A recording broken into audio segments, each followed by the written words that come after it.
When I wrote this, I found my voice. I found Andre Rettedal's voice as a filmmaker.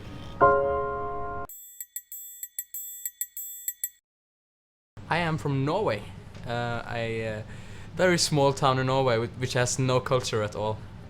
So that's why I traveled to London with this script, because in Norway there's like very little culture, and the culture that is there is like not right for this movie, and it's not right for me.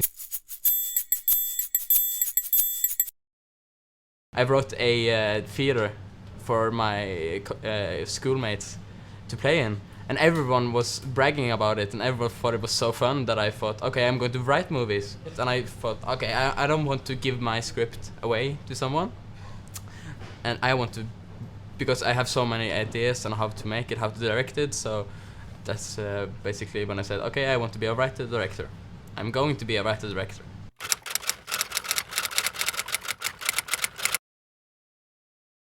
I tried to learn from everyone I worked with, the cast, the rest of the cast, the rest of the crew, and I tried to learn from everyone because I'm young, and I did my best with the film, I'm so glad how it turned out. Movies are a collaborative process, and it never turns out exactly like you think, but this actually turns out much better than I thought because of all the great cast and all the great crew. My message to people with this 4 hours being my first movie is go make a movie. Because you can do it. If you don't succeed on the first try, and you don't succeed on the second, the third, the fourth, the fifth, and the 100th try, never give up, because if you just try enough, I didn't succeed at first. So if you just try enough and you're dedicated, you have talent, then you will succeed, and that's my advice.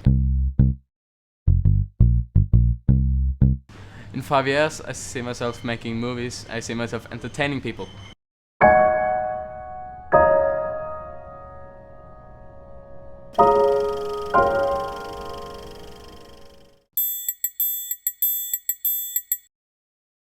These two guys, Capone and Tongue, going to rob this pub, which holds Charlene and Bob as the clerks, and the situation just heats as the movie progresses. It builds and builds and builds, and it reaches a climax in the end. Through this very, very intense situation, they rip on each other, and they're very different, so all these situations come up from just them colliding with each other. The budget is very, very low. It's so low that we had to use a lot of creativity to do what we actually did in this film. It looks much bigger than the budget actually is.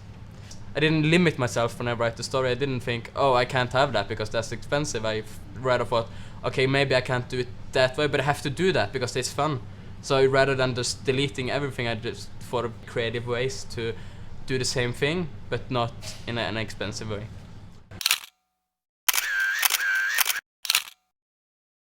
Giving people an experience. I always seek to give people an experience rather than just give them a film, just give them a 90-minute film. I'd seek to give the audience an experience that they will have also after these 90 minutes. They will think about the film, they will have feelings about the film after it's finished. Because it's too often you take a DVD inside the DVD player, you watch it, and you take it out, and you forget about it 10 minutes later, and that's not my movies.